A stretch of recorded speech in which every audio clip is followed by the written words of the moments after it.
Jésus a dit, il nous a donné gratuitement et aussi on les donne gratuitement. Alors, aujourd'hui, nous allons parler un peu sur un thème, le pourquoi de notre vie et les comment de notre vie.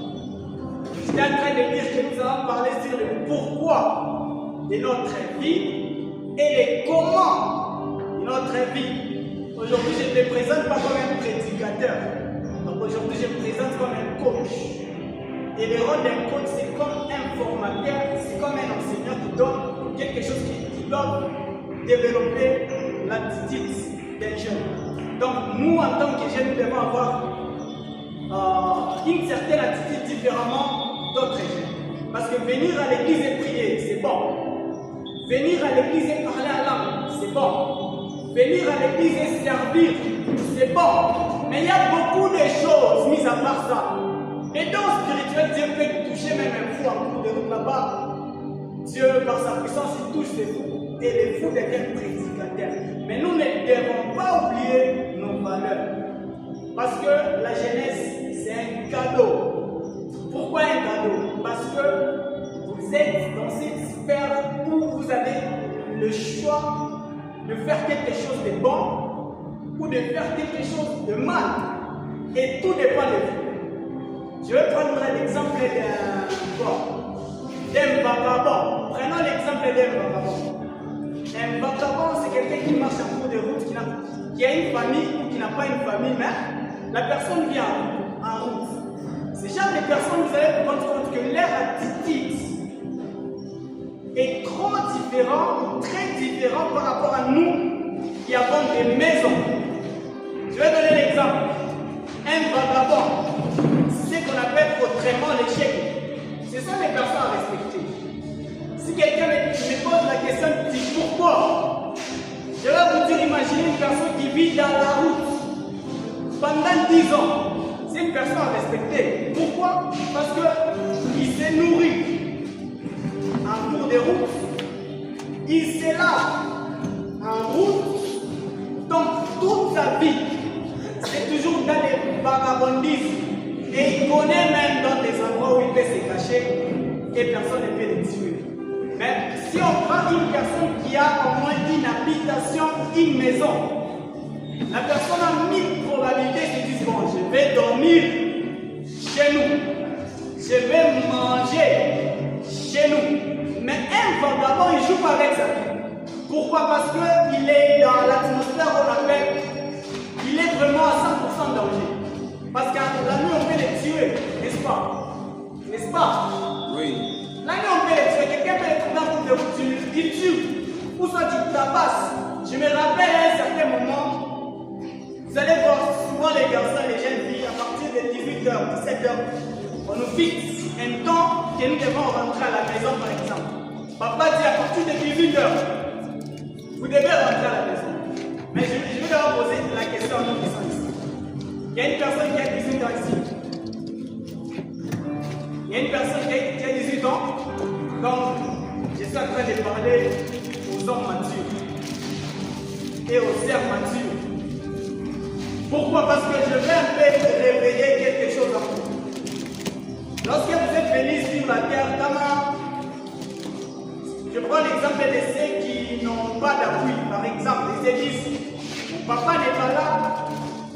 Maman n'est pas là, mon oncle n'est pas là, donc je suis en train de vivre, personne ne m'aide. Non, nous devons un peu quitter dans cette atmosphère-là, d'être toujours accompagnés, ou peut-être toujours aidés par le monde extérieur. Prenons l'exemple du tour de Babel.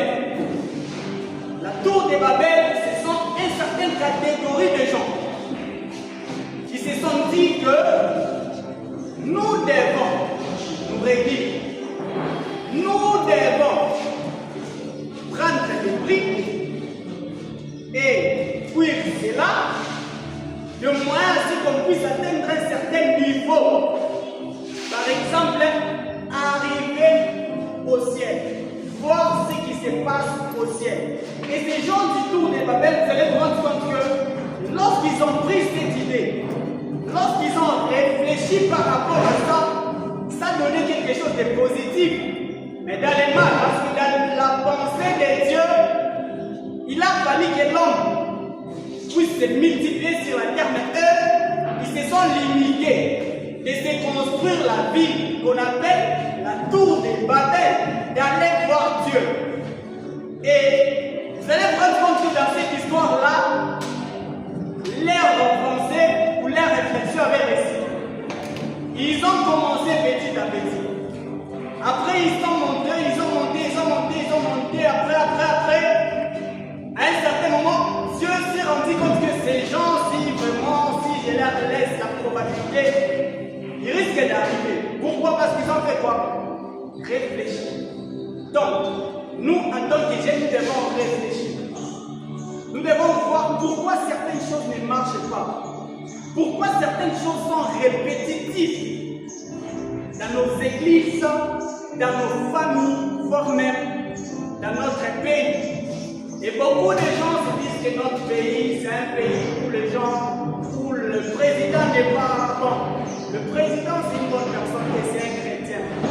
Nous sommes dans un pays où les gens se basent sur le tribalisme. Vous allez remarquer que les gens sont en train de se dire que c'est seulement les Balouba qui réussissent par exemple, dans les business. Vous allez voir aussi d'autres, je m'excuse pour les termes, mais on dit par exemple, ce sont les Kassaïens qui réussissent lorsqu'ils sont en train de vendre, par exemple, ils peuvent venir aujourd'hui et demain deviennent millionnaires. Pourquoi? Parce que ces gens-là, ils connaissent les pourquoi. Et là, nous qui sommes ici, nous avons plus de 19 ans. À 19 ans, à 20 ans, à 30 ans, si vous jouez avec votre vie, je ne vous mentirai pas, à l'âge de 40 ans, 50 ans, vous allez devenir une personne qu'on appelle. Donc vous allez commencer à accuser les parents. Vous allez commencer à dire, moi, mon père n'avait pas fait ça. Moi, vous allez voir même que quelqu'un attend que ses parents puissent mourir, tu as fait venir mon papa. Non, vous n'êtes pas venu dans le monde pour ça. Vous êtes venu dans le monde pour un but. Et vous devez connaître les pourquoi de votre vie. Parce que lorsqu'on vient de la présence de Dieu, on vient prier, mais nous devons aussi nous enseigner ça. Parce que vous allez voir quelqu'un, il se plaît, il se dit, moi, il n'est pas venu fort en mathématiques. Il arrive à la maison tout le temps, il veut toujours que les parents puissent lui mettre la pression pour lire ses cours. Il veut toujours que les parents puissent lui mettre la pression pour venir à l'église. Mais quand vous avez 19 ans, 20 ans, 30 ans, vous devez penser au pourquoi de votre vie. Je nous pose une question, nous qui sommes là. Imaginez aujourd'hui, nous ne sommes plus là. Jésus dit, bon, je viens vous récupérer. Qu'est-ce que vous allez dire au monde? Qu'est-ce que vous allez laisser au monde? Mis à part de maisons, mis à part des parcelles, vous allez laisser. Posez-vous d'abord cette question vous-même. J'ai quoi? J'ai fait quoi? Et je ferai quoi? Nous étions en 2023. En 2024, là nous sommes en 2025, qui tend vers 2026. Certainement, vous avez eu à vous donner des disciplines afin d'atteindre certains objectifs, n'est-ce pas? Je me rappelle quand on était au banc de l'école, souvent on se disait, moi, si je termine la 6e, c'est directement me marier. Moi, si je termine la 6e, c'est directement être chef. Avoir mon entreprise, engager les gens. Bon, je me pose la question. Qui a son entreprise ici? Mis à part la prière, il faut aussi ça. Qui a son entreprise? Même moi qui vous parle là. Ce n'est pas. Voyez au moins que nous devons élever aussi notre conscience. Nous devons connaître les pourquoi de notre jeunesse. Parce que beaucoup de gens, ils croient que ceux qui font la politique, les gens qui travaillent au gouvernement, les avocats, le président, les gouverneurs, ces gens-là ne sont pas des chrétiens. Ils pensent que toutes ces personnes sont toujours dans la sorcellerie. Faux et archi-faux. Il y a aussi des vrais quand ils défendent les causes des gens. Vous allez voir que ces personnes sont vraies.